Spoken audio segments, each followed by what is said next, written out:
Ladies and gentlemen, are you ready?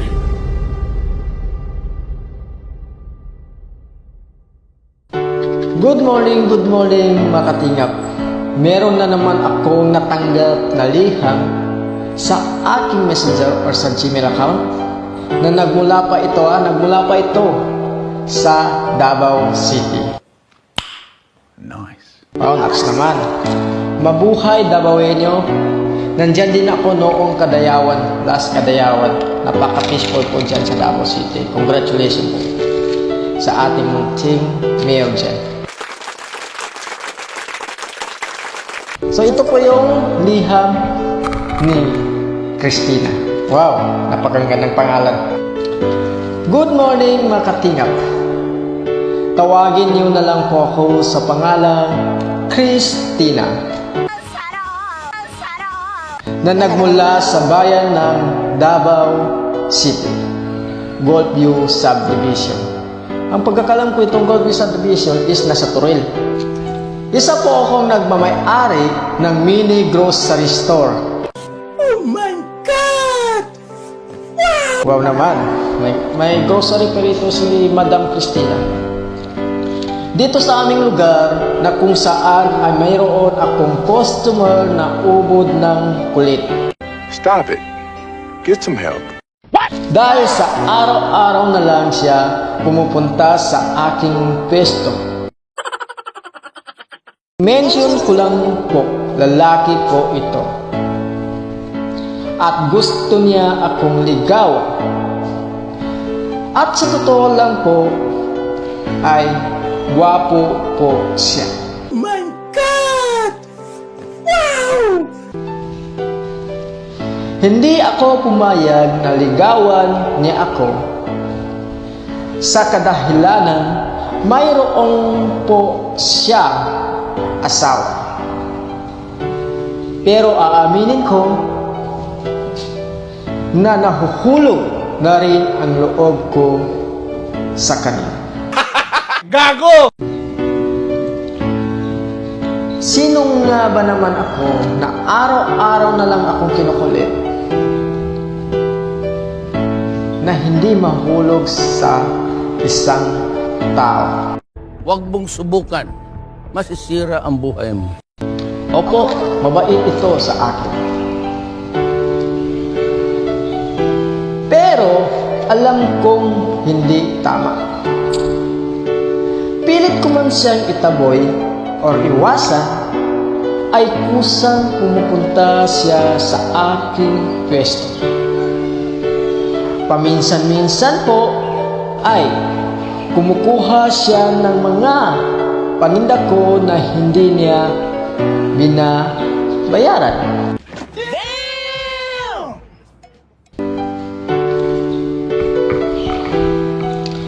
At ako naman itong si Gaga ay hinahayaan ko na lang siya.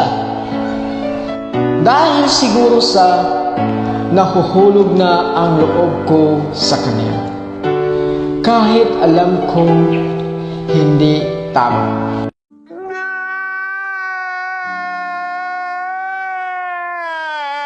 Sa makatingap, hihingi lang po ako sa iyo ng advice kung ano po ang pwede kong gawin. Sana po mapansin niyo po ang liham ko. Maraming salamat po Makatingap Vlog from Christina. So itong kababayan natin na si Christina na taga Davao City is humihingi po siya ng advice sa akin or sa ating lahat kung ano ba ang pwede nating sabihin dito sa problema niya. Sa akin lang, ang problema kasi niya dito ay yung lalaki may asawa. Tapos kumukuha yung lalaki sa tindahan niya na hindi niya binabayaran. Kasi nga nahulog na yung loob ni Ma'am Christina sa kanya.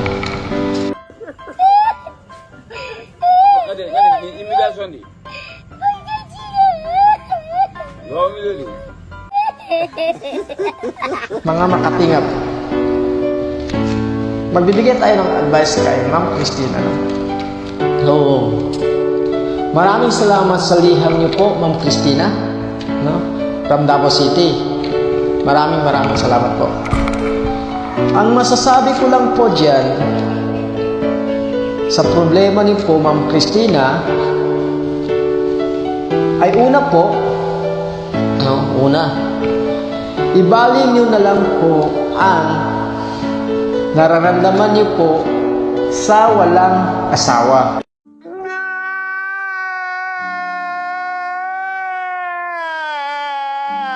Para iwas na po kayo sa gulo. No? Ganyan po kasi ang magandang gawin eh. Umiwas na po tayo sa gulo. Na alam naman natin na mali, huwag na natin dagdagan pa ng mali yung isa pang mali. Okay? So pangalawa, ikaw ang may-ari ng grocery, kaya baka po kinukuha ka lang niya sa mga ninja move niya para makalibre siya sa mga kinukuha niya. Okay po, Ma'am Christina, baka ninja move lang yan para makalibre siya sa mga kinukuha niya sa mga grocery niya po. So, ingat-ingat din tayo sa mga ninja move, no? Kasi marami mga ganyan. Pangatlo po, Ma'am Christina, pangatlong advice ko po sa inyo ay pabayarin niyo po siya sa lahat ng kinukuha niya sa tindahan niyo po.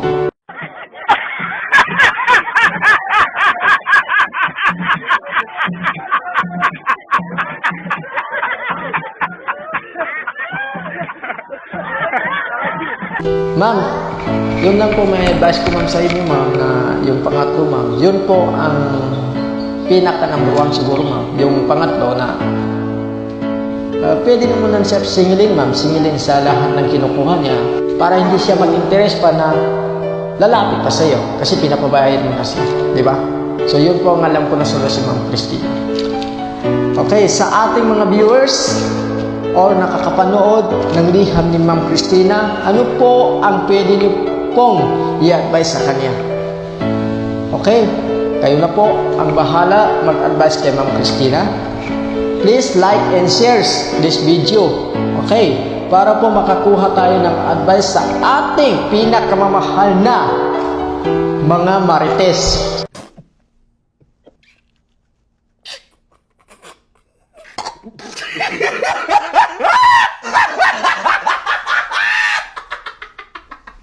Sambayanan Pilipino.